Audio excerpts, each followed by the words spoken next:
Bonjour et bienvenue à tous, bienvenue sur Direct Gestion, le débat comme tous les matins, 9h30 à 10h en direct sur TV Finance.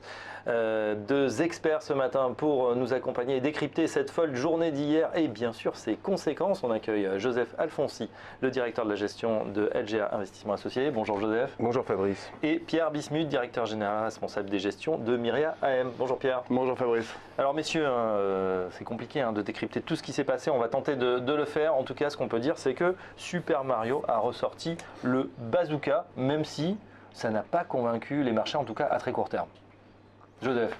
Oui, alors j'ai entendu votre édito à l'instant et vous aviez raison, vous avez bien résumé la situation. Les marchés ont dans un premier temps salué quelque chose qui était attendu. On savait, Mario Draghi avait annoncé qu'il allait frapper fort.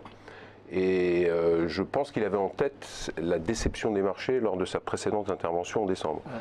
Donc il a fait ce qu'il avait dit qu'il allait faire.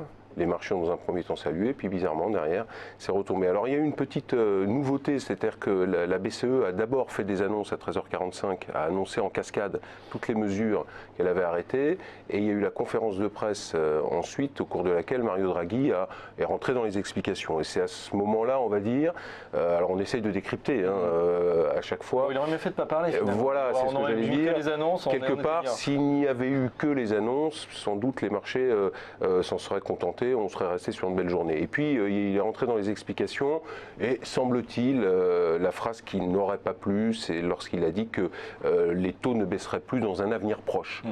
Ce qui semble assez logique compte tenu du fait des mesures annoncées. Voilà. Et ça, les marchés, a priori, n'ont pas aimé. Et puis derrière, ça a donné l'occasion au marché de s'interroger finalement sur l'ampleur des mesures annoncées, le fameux bazooka.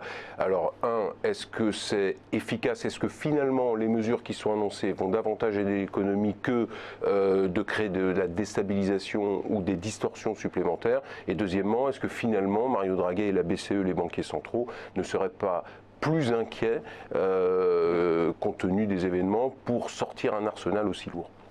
On va également demander son avis à Pierre Bismuth. Vous avez suivi en direct cette journée, évidemment.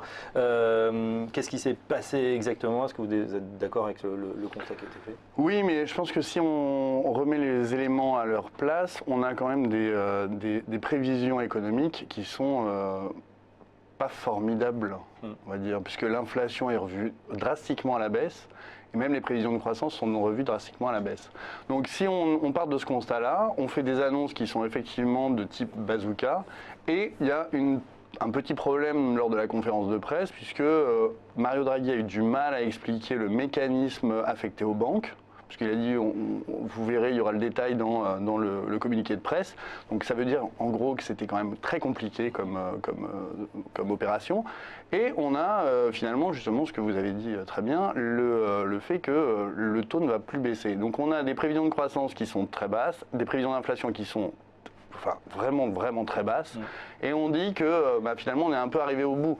Donc les marchés se sont exactement violemment retournés à la baisse, et ce qui était très impressionnant, plus que les actions, c'était le mouvement sur l'euro-dollar, où là on a vécu une séance absolument délirante, puisqu'on a fait, l'euro est allé voir 1,0822, on a fini à 1,1176 pour aller au-dessus de 1,12. On voit actuellement à l'écran le spike, mais dans les deux sens, c'est-à-dire cette mèche très forte, risque technique, voilà, on descend quasiment d'un coup très bas, voilà, euphorie, c'est-à-dire que l'euro va se faiblit face au dollar, et puis après ça s'améliore parce que justement, comme on le disait, il n'y aura peut-être pas d'autres, le bazooka il est vide. Mais c'est ça en fait, et cette baisse de l'euro, donc on a l'impression qu'il y a, avant on parlait d'un Draghi's put, et là il y a peut-être un Draghi's cap, malheureusement, c'est que effectivement, peut-être que la BCE, vu les prévisions de croissance, est plus fébrile qu'anticipé. Donc on a parlé de beaucoup de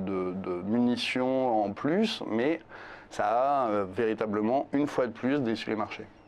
Joseph Alfonsi, du coup on revient ce matin quand même à plus de raisons, on est en hausse environ 2%, on revient finalement sur les niveaux qu'on avait il y a 2 jours avant la BCE, tout ça pour ça. Est-ce que les marchés ont besoin de reprendre leurs esprits, peut-être de digérer ces nouvelles? On l'a dit aussi, il y a un ensemble de mesures techniques, il faut rentrer dedans. C'est pas finalement comme en janvier 2015, tiens, on lance le QE, c'est facile, tout le monde comprend, ça a été fait au Japon, ça a été fait aux États-Unis. Là, on est quand même sur des mesures un petit peu plus techniques, on a l'impression. Voilà, au-delà de la compréhension exacte des mesures techniques, je pense que les marchés restent sur les interrogations profondes sur lesquelles ils sont maintenant depuis plusieurs mois, à savoir le rythme de ralentissement de l'économie mondiale, à savoir effectivement la capacité ou non de reflation par les opérations menées par les banques centrales. Donc toutes ces interrogations demeurent, tout le monde met du sien, et notamment les banquiers centraux. Ensuite, on verra comment évoluera l'économie. Pour autant, moi, je suis quand même assez surpris de cette réaction très négative, parce que depuis quelque temps, on a quand même des petites améliorations. Alors certes, la BCE revoit à la baisse ses prévisions. Certes, le FMI annonce que dans ses prévisions d'avril, il va vraisemblablement aussi revoir à la baisse ses prévisions. Mais si on fait le point de manière un petit peu objective sur l'état des lieux et sur l'économie, on a quand même aux États-Unis des chiffres récents qui sont améliorés, avec toujours un marché de l'emploi très fort, des ISM qui pour le deuxième mois de suite s'améliorent, et notamment les nouvelles commandes qui repassent largement au-dessus de la barre des 50. On a tout un certain nombre d'indicateurs qui nous montrent qu'il y aura une forme de résilience ou de stabilisation de l'économie américaine. Mais sur des niveaux bas, que ce soit en Europe. Ce sont des niveaux d'environ 2% de croissance, qui effectivement n'est pas flamboyant, mais on est quand même très très loin du risque récessionniste que pricent les marchés. N'oublions pas que les marchés, depuis le 13 avril 2015 jusqu'au 11 février, ont fait quasiment moins 30. Donc on ne peut pas taxer les marchés de complaisance. Ils se sont ajustés très très vite, sans doute beaucoup trop, au regard d'une expansion qui est certes modeste, mais qui est réelle. Après, au niveau européen, on prévoit une croissance de 1,6% contre 1,7% initialement. Certes, là aussi, c'est encore moins flamboyant, mais on est dans une phase d'amélioration tendancielle. Et en fait, la Chine, le dernier congrès national, le gouvernement a quand même émis l'idée qu'ils allaient tout faire pour rester sur une croissance de 6,5% l'an, avec une politique monétaire qui va rester accommodante, un déficit budgétaire qui va être accru pour soutenir l'activité. Donc on est très très loin je dirais, du cataclysme que pricent les marchés. Oui, mais on sait très bien que les marchés sont prompts à chausser les lunettes noires, puis après à basculer dans l'enthousiasme. C'est vrai que c'est difficile à décrypter cet environnement, et quand on est sur les marchés et qu'on vit ça au jour le jour, on a l'impression qu'on y comprend encore moins que les autres finalement. En tout cas, ce qui est clair, c'est qu'hier, on a eu la démonstration qu'il était très difficile de faire du trading en intraday. C'est que, parce que là, la porte de saloon était sur toutes les classes d'actifs, mais alors, tout absolument, que ce soit les obligations, les devises ou les actions, ça a été extrêmement compliqué. Après, le marché dont on fait partie s'interroge légitimement sur le fait d'accroître, ou en tout cas de consolider la croissance via de la dette, alors que les stocks de dette sont massifs un peu partout dans le monde. Donc en Chine aussi, c'est massif. On a aussi une grosse interrogation qui est passée un peu au second plan avec la hausse du prix du pétrole sur les titrisations des créances des compagnies pétrolières. Mais les risques sont toujours là, et c'est vrai que c'est très compliqué d'avoir une position extrêmement franche en ce moment compte tenu de la fébrilité. En tout cas, très clairement, on est dans un monde très fébrile sur les marchés financiers.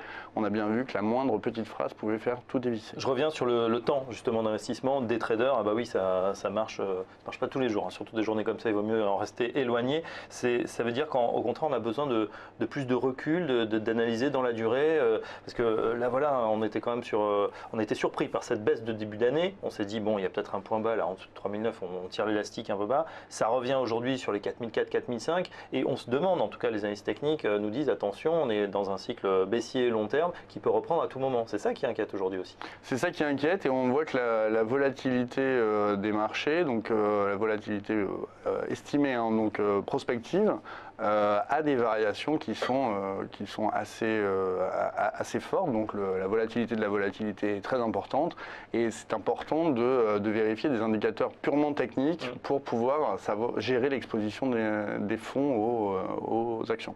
Et du coup, il y a même certaines sociétés de gestion qui se dotent d'outils de plus en plus importants. C'est le cas chez vous. Absolument, parce qu'on a tiré les leçons d'août où c'était très compliqué de gérer les marchés actions. En tout cas, l'exposition des fonds aux actions sur du pur qualitatif. C'est vrai qu'on a mis en place 2 modèles quantitatif, un suivi de tendance, un suivi de la volatilité, qui nous permettent de gérer mieux l'exposition, en tout cas d'espérer gérer mieux l'exposition. C'est pour ça d'ailleurs qu'on a peu pris la baisse de début d'année. revers de la médaille, la hausse s'est faite très rapidement et donc les indicateurs n'ont pas indiqué une réexposition plus importante que sur les niveaux des benchmarks. Exactement, alors on peut utiliser ces indices à base de quantitatifs, on va étudier la volatilité. Pour ceux qui nous regardent, c'est sûr, un investisseur particulier ou même des professionnels n'ont pas tous ces outils. Qu'est-ce qu'on peut faire? Comment on peut réagir dans ces conditions? Il faut réduire la voilure justement quand on voit ces mouvements annoncés de volatilité, Joseph Alfonsi? Alors, de toute façon, je vais enfoncer une porte ouverte, mais dire que c'est compliqué de gérer au jour le jour, oui, c'est évident. D'abord, personne n'est devin, quelle que soit la méthode qu'on met dans l'analyse, les mouvements comme la journée d'hier, on l'a souligné, que ce soit sur les devises, sur les taux ou même sur les actions, on l'a vu, c'est ingérable. Il faut être clair, c'est ingérable, c'est-à-dire qu'on ne peut pas prévoir ça. Après, vous venez de dire quelque chose qui est assez juste, réduire la voilure, c'est-à-dire que lorsqu'on voit le comportement, la configuration des marchés en ce moment, c'est en soi une indication. Ça peut être une indication comme quoi, effectivement, en ce moment, compte tenu de la très forte volatilité, de la versatilité en intra-séance, il est peut-être judicieux de se mettre un petit peu à l'écart. Mais le revers de la médaille, c'est que lorsqu'on se met à l'écart, il ne faut pas oublier que depuis le 11 février jusqu'au 4 mars, je crois, le marché a repris à peu près 13 ou 14%. Je parle de l'Eurostoxx 50. Donc si vous restez à l'écart, vous restez à l'écart également du rebond. Et on sait que dans les portefeuilles, lorsque vous avez pris la baisse, il n'y a rien de pire qu'ensuite de rester au plancher.